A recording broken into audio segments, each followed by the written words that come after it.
এখন বাজে রাত 11:15। হে হ্যালো গাইজ, আসসালামু আলাইকুম, welcome back to my another new blog. আমার নাম আয়েশা, আমি বর্তমান শহরে থাকি। অনেকদিন ধরে ভাবছি যে আমার ড্রেসিং টেবিলের নিচে এই ড্রয়ার দুটো খুব ভালো করে গুছাবো, কেন কি খালি জিনিসপত্র ঢোকানো আছে, কোনো কিছু গুছিয়ে রাখা নেই।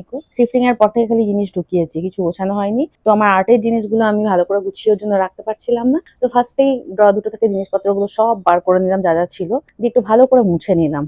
রোজই ভাবছিলাম যে আজ গোছাবো কাল গোছাবো, কিন্তু গোছানো হয়ে উঠছে না সারাদিনের কাজের জন্য, ব্যস্ততার জন্য। যাই হোক, তো আজকে ভাবলাম যে রাত্রিবেলাতেই এখন টাইম পেয়েছি, এখনই গুছাবো। এগুলো সব মুছে নিয়ে করে বা জিনিসপত্রগুলো সব একটা একটা করে ঢুকিয়ে নিচ্ছি। আমার আর্টের জিনিসপত্র বিশাল কিছু নেই, অল্প স্বল্প আছে। কেন কি আমি তো প্রফেশনালি করি না, আমি ঘরের টুকটাক জিনিসপত্র বানাই আর শখের সাথে বানাই, যেটা ভালো লাগে সেরকম কিছু বানানোর চেষ্টা করি। তাই যে তুলনায় জিনিসপত্র বানাই তার থেকে জিনিসপত্র বেশি কেনা হয়ে গেছে, কিন্তু করা হচ্ছে না। কেন কি গুছিয়ে রাখা হয়েছিল না, এই জন্য আমার করা হচ্ছিল না।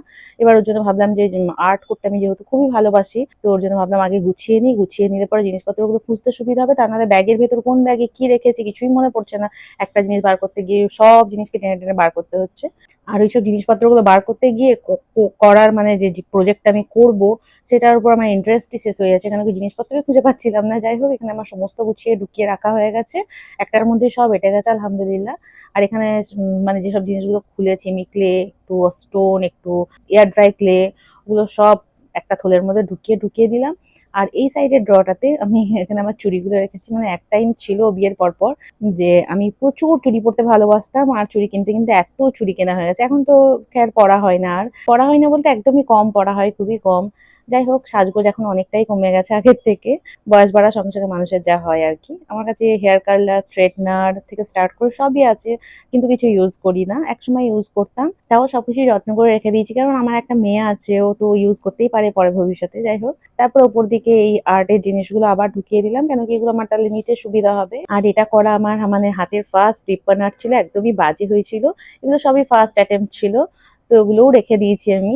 আর পরিষ্কার করার পর এরকম ঘরটা পুরো এরকম মেস ক্রিয়েট হয়ে গেছে। যাই হোক, এগুলোও সব গুছিয়ে দিয়েছিলাম। আর লাগে হাতে আমার হাজবেন্ডের বেড সাইডের পাশে টেবিলটা ড্রটা ছিল, ওটাকেও পরিষ্কার করে দিয়েছি, ওখান থেকেও এত ময়লা বেরিয়েছে। তারপরে এই যে লিপ্পান আর্টের এই এমডিএফ বোর্ডগুলো, এগুলো দিয়ে অনেক কিছুই আর্ট করা যায়। তো এগুলোর সাইজটা এত বড় ছিল যে ড্রতে ঢুকেনি, ওই জন্য এগুলো আমি আমার আলমারিতে ঢুকিয়ে রেখে দিলাম। নিচের দিকে তাকটা একদম ফাঁকা ছিল, ওখানেই ঢুকিয়ে দিলাম।